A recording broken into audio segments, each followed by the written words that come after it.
What's up, everybody? Welcome back to another video from the 10-7 MMA channel. It's very late, and we did the entire fight card for Fusion Fight League. Justin and I, we were commentating together. Got back, just finished watching all the fights, and I had to make this video before I went to bed, even though I'm extremely tired, and it's been a crazy, crazy, crazy long day. But here's the deal. We're going to break down the entire fight card on Monday during the show. I might even make a video about the main event tomorrow, which was incredible. Literally just finished watching it.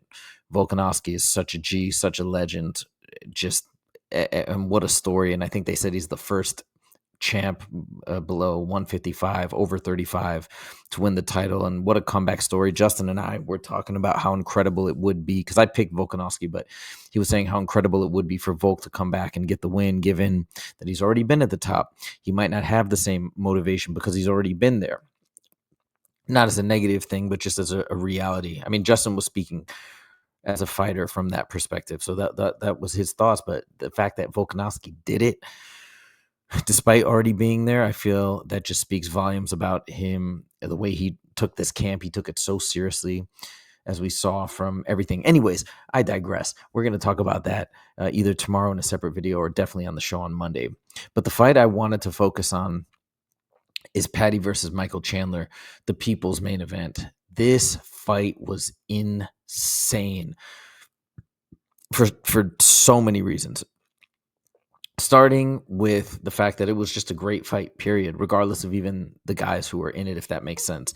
Obviously, Paddy and Mike and Chandler have such star power that everybody's going to be tuning in. But I'm saying, even if they didn't, let's say they were just random lesser known fighters and it had a fight like that, it would be incredible nonetheless. But the fact that they have the star power that they have makes it even that much better. So incredible fight all the way around. Number two, man, we saw Paddy. We saw the real Paddy.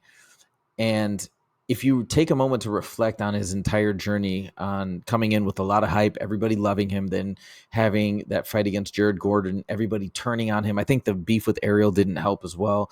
I mean, the entire world seemed to go from loving him and being huge fans of his to completely turning on him. He even said himself that he went through some bouts of depression during that time. I'm sure it was related to the fan sentiment or just the sentiment about him from people in general. I'm sure that must not have been pleasant or fun.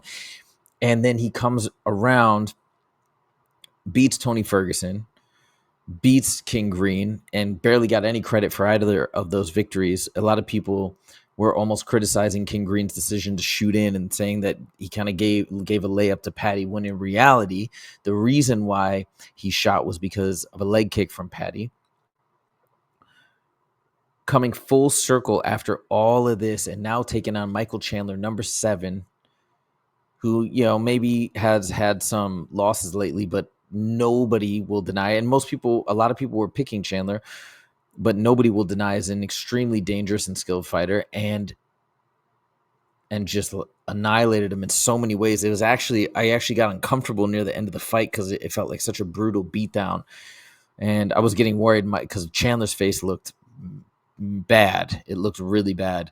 But the way in which Paddy did it, those jumping roundhouse kicks that he threw multiple times, just the diversity of strikes. Yeah, it was incredible. The other thing that was amazing about it was he had to fight through some adversity. Chandler was doing really well in round 1, and then Paddy seemed to start taking over, but he had to battle back from adversity. He was awesome on the ground. Oh yeah, Chandler went back to his wrestling and actually shot him and took him down multiple times. So this might have been the best Chandler we've ever seen. And Paddy, man, he was working multiple submission attempts. He was very tricky from his back when Chandler was on top of him. And the striking, once again, was just phenomenal. He had that range. Dude, it's crazy. And the fact that he has all of this star power, that he's so exciting. I don't care, even if you don't like him for whatever reason, he's like in that same realm as Conor. You have to see what happens. You have to tune in. I am a huge fan of him. I am not one of those people that don't like him. Paddy is the man. But the fact now that we're seeing, I always enjoy his fights and I love watching his interviews, all these things, right? But now the fact that it's all been validated, that we're not just fans because he's funnier of his antics or because his fight style is fun. He's also now invalidated as the real deal. He may go to top 6, possibly top 5, at a minimum top 7. And now he's in title contention. Now he even named off the folks who he wants to fight at the end of the fight. Justin Gaethje, Dustin Poirier. He said he wouldn't fight Arman, but the main fight he wants is Charles Oliveira. I mean, that's so exciting that he's basically calling out the toughest guy in the division and saying that he thinks he's the better grappler. And I believe him. I believe him. Well, I don't know. I guess we'll have to find out. But I believe that, and I'm not saying this to doubt Paddy. I'm just saying we don't know. I think it's fair to say that we don't know the answer to that question. And they're both so amazing. We need to see what happens when they face off. But yeah, like the whole thing. So now we have this superstar with this big following, but now he's the real deal. I don't know. These are the types of moments that make the sport so exciting. So incredible. Paddy the Baddy. He is the one. Let me know if you agree or disagree in the comments. Thank you guys so much for joining. I got to go to bed. I'll see you in the next video. Take it easy.